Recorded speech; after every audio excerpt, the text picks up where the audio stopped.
Hi everyone, Jesse here with eTrailer. Today we'll be taking a look at the line of Westin Grate Step running boards. If you're looking for a set of running boards, not only to get in and out of your vehicle a little bit easier, but also something that'll help you be able to reach up to your roof, say you have to unload or load stuff up there, this will be a great choice for you.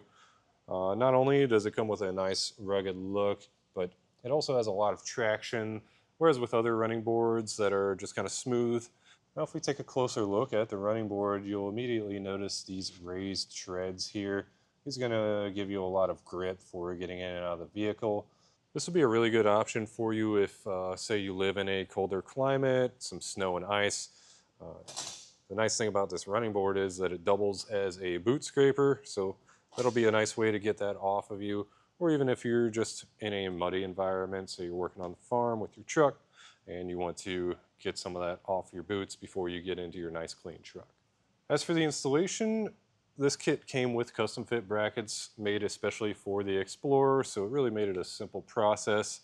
You want to make sure that you plug in your year, make, model of your vehicle into our fit guide to ensure that you get the right kit for your vehicle. But as I said, those custom fit brackets make it a very simple process. It's just a matter of bolting up those brackets and then attaching the running boards to it. With all that said, if you have installed these before on your vehicle or any other variety of running boards, and you want to share some photos of what they look like, please feel free to leave a review or a comment. But otherwise, let's get into the installation and I'll walk you through that whole process. When it comes to getting our mounting brackets installed, you'll first want to come underneath. We're on the passenger side here, and you'll want to identify your 3 mounting points. There's going to be a piece of the pinch weld that comes down farther and has 3 holes in it. So there's one in the front, one in the middle, and one on the back. Starting here on the front one, we'll have to get our nut that has a clip around it installed up into the frame of the vehicle. We'll simply slide this into the square hole here, push it in. Sometimes they'll fight you, so you may want to grab a screwdriver and help you get that pushed in. Try to get that lined up, and then we'll just continue that with the other 2 spots. Now we'll have some serrated flange nuts to kind of slip into place in between this plastic and our pinch weld. And on the passenger side, these are going to go in the front hole. So I'll just peel back that plastic a bit with my screwdriver, and then that will hold it in place. But as I said, passenger side will do the front hole. On the driver's side, you'll do the same thing, but you'll be using the back holes.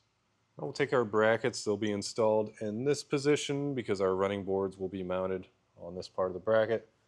But all we'll do is line it up with those 2 pieces of hardware we installed. You'll have a skinnier, longer bolt with a flat washer and a split washer. That's going to go in top. We're just going to loosely install these for now. Get that threaded on, and then for the flange nut that we slipped into place, that'll get one of the thicker bolts with a washer and a split washer. Before we lift our running board over into place on the vehicle, you'll want to set up your brackets first.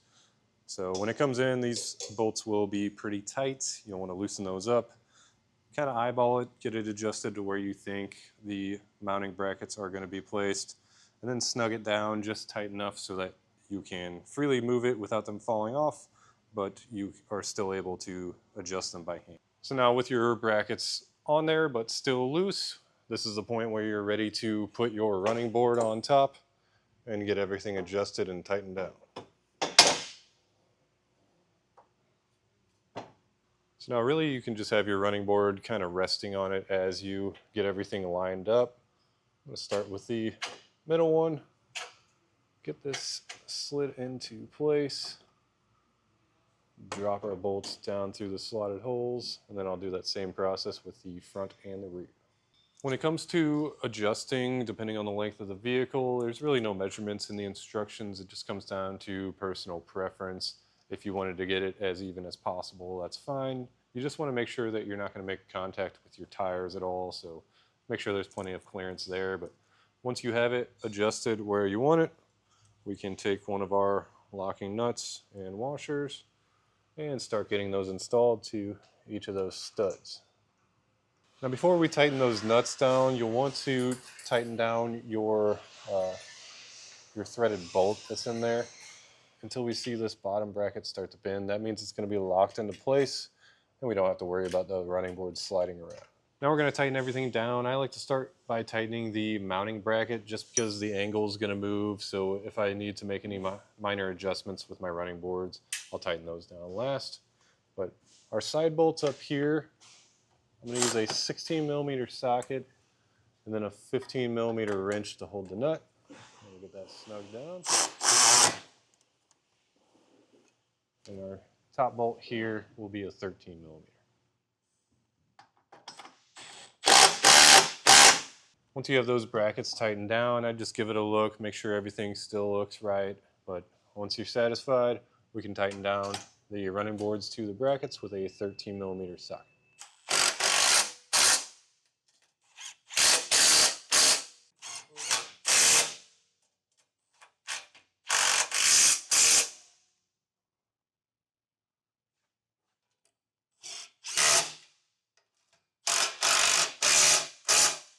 Now we'll go over everything with a torque wrench and make sure it's torqued down to the specifications and the instructions.